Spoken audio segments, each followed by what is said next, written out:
300초안의 시장 이슈 점검하는 박민영의 300입니다. 카운트다운 시작합니다. 자, 오늘의 주제는요, 에너지 패러다임의 변화를 두고 이야기를 해보고자 합니다. 현재 정부 측에서는 천연가스를 많이 사용하자라는 분위기죠. 탈원전 환경 보호와 맞아떨어지고 또 하나가 바로 미국의 셰일가스 수출 증가에 따라 정책적인 외교 카드로도 쓸 수가 있다라는 포인트입니다. 그렇기 때문에 올해부터 유난히도 천연가스, LNG 가스에 대한 이야기가 많이 거론이 됐었는데요. 일단 이 LNG 가스, 천연가스에 대한 이야기를 좀 자세하게 해보고자 합니다. 천연가스란 무엇인가부터 짚어봐야겠죠. 자연적으로 지하에서 발생해서 지하에 매장되어 있는 혼합 기체를 뜻합니다. 그런데 이게 소비지까지 어떻게 유통되느냐 형태에 따라서 PNG 가스, LNG 가스로 분류가 되곤 하는데요. 똑같은 천연가스인데 만약에 파이프 라인을 따라서 파이프 가스관을 통해서 소비지까지 유통이 된다면 PNG 가스라고 이야기를 하고요. 천연가스를 액화시켜서 부피를 줄인 다음에 운송하면 바로 LNG 가스, 우리가 흔히 생각하는 그 가스가 되겠습니다. 이 LNG 산업에 대한 이야기를 오늘 좀 자세하게 해보자고 하는데요. 천연가스의 장점부터 좀 짚고 가도록 할게요. 상대적으로 발화 과정에서 많은 공해물질들이 날아가서 다른 에너지 산업보다는 좀 깨끗한 에너지라고 합니다. 그리고 열효율이 높다라는 경제적인 부분도 강조가 되고 있고요. 전 세계 천연가스는 광범위하게 분포가 되어 있어서 좀 국소 지역에 국한되어 있는 원유와는 좀 다르게 중장기적으로 쓸 수 있는 에너지원이다. 그래서 안정적인 에너지다라는 표현도 나옵니다. 그리고 누출돼도 생각보다 빠르게 발화가 되고 폭발 위험이 낮다라고 해서 안전한 에너지로도 천연가스는 여겨지고 있네요.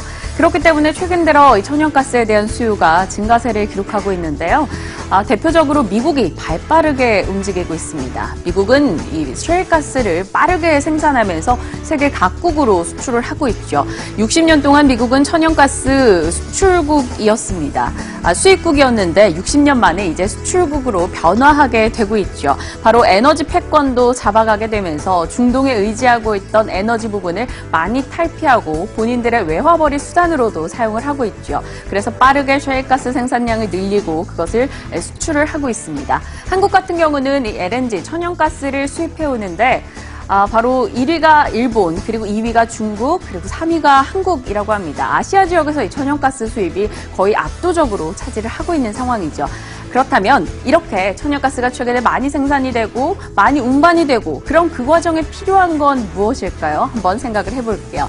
천연가스 운반에 들어가는 보냉제가 필요가 하겠죠. 천연가스를 운반할 때는 가스체로 운반하려면 부피도 너무 크니까요. 액화를 시킵니다. 액화를 시키면 600분의 1로 부피가 줄어들게 되고요. 하지만 액화하고 나면 이게 마이너스 162도씨인가 그런데요.